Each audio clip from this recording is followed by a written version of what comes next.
Hey guys, welcome to Earthit. Hope all of you are safe and healthy. It's a wonderful climate. It's monsoons out here in South India, and the plants are kind of enjoying the climate. It's a wonderful climate which will invite a lot of guests in our garden. Basically, a lot of butterflies, a lot of honeybees, a lot of other types of bees, and it'll also invite a lot of flies and pests and diseases. If we do not care our plants in the right time, this is going to affect almost all our plants. I personally did not care my plants for almost a week, and I did notice that almost all my plants was affected. First main flaw, all the plants are kept close to each other, easier for the disease to spread. The second thing is, if the plant is weak, it will definitely attract a lot of flies and insects for them to reside. Since it's monsoon season, all the flies and insects would definitely want a place to stay. And if we have healthy food, at the same time, if our plant is not in a very healthy condition, for example, this plant was not in a healthy condition and this was the first affected plant, maybe because it did not have that right amount of nutrients. So if we notice even the fruits of this plant is affected, that's because of fungus and viral attack. So once the plant shows negative signs or low signs of immunity, that's when the pests and the insects will start to attack it. So we'll prepare 4 different types of solutions for 4 different stages of it, and we'll cure them. So the first one we'll use is the toothpaste and water. We'll dilute a pea-sized toothpaste in 100 ml to 150 ml of water, because toothpaste consists of sodium fluoride, and sodium fluoride is high in antifungal property.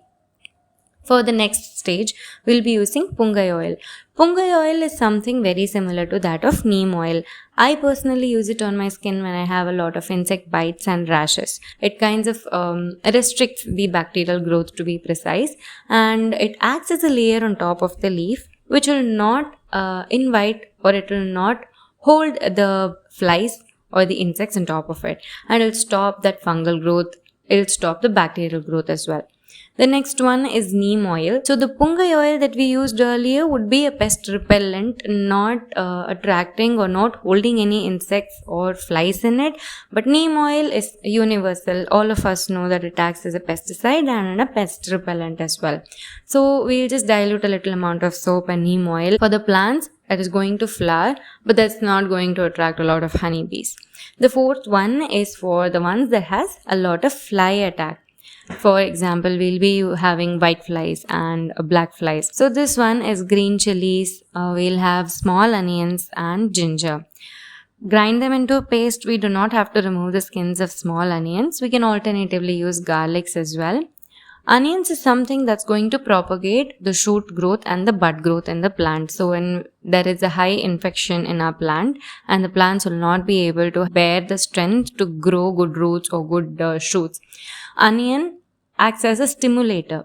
Green chilies and ginger will act as the pesticide, which will give that burning sensation to the flies, and the flies will kind of get that anesthetic feel. They'll not be able to move when we spray this, and then later on, when there is an essence of this on the leaf, the flies will not be coming back or settling back on the same leaf. So the first thing we need to notice is we do not do this in the mornings. We use these types of solutions only in the evenings, and if it rains after that, you can probably repeat this again in the early morning, but at least 2 hours before sunrise is very important, else we'll have leaf burns. Second thing, if we are using this chili solution, do not use this on the leaves that has a very thin leaf structure like that of tulasi. Use it on thicker leaves. For example, for this Sangapushpam leaf, we'll not be using this chili solution because the leaf is pretty light. And again, for this plant, it does not have a lot of attack. So I'm using pungai oil because we need pest repellent and it's not pesticide. The third thing we need to notice over here is the amount or the frequency that we need to give. The frequency has to be on a daily basis, or it depends completely on the amount of attack that we have on our plant.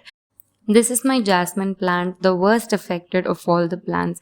So this has white fly that's been settled right at the dorsal side of almost all the leaves. So if we notice, the leaves are pretty much bad in shape. They are distorted, changed in color, and a lot of fungal attack as well. So first thing is we need to spray either the chili solution, or we can also use neem oil.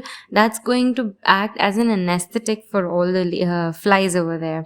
So once it's done, we'll be trimming them off. So if we notice these tiny white dots over there, they are all the white flies that I was talking about. It's like very small. It won't be seen very evidently or easily. Now I'm going to spray this paste solution, because again, it's been like a few hours since I sprayed the chili solution. We'll be spraying it on the dorsal side, and once we are done, let's just set it for a few minutes and chop all of them. Now this plant is, again, it does not have any aphids or it does not have any flies, but it's pretty bad in shape. And this one has spider mites, if we notice. I'll be using the chili solution for this. And this is the after effect of butterflies. The larva starts damaging all the leaves by chewing them off. So this will be noticed in spinaches basically.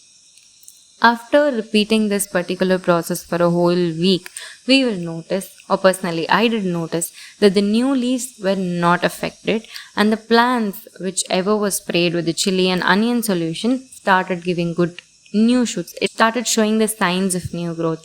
So that's how beneficial it is. So this way we can try to use these particular solutions in our garden to get a proper and a healthy garden. And it's very important in monsoons to notice all the plants so that it won't affect so much in our garden. Hope this video was useful. Happy gardening. Meet you guys in the next video. Until then, namaste.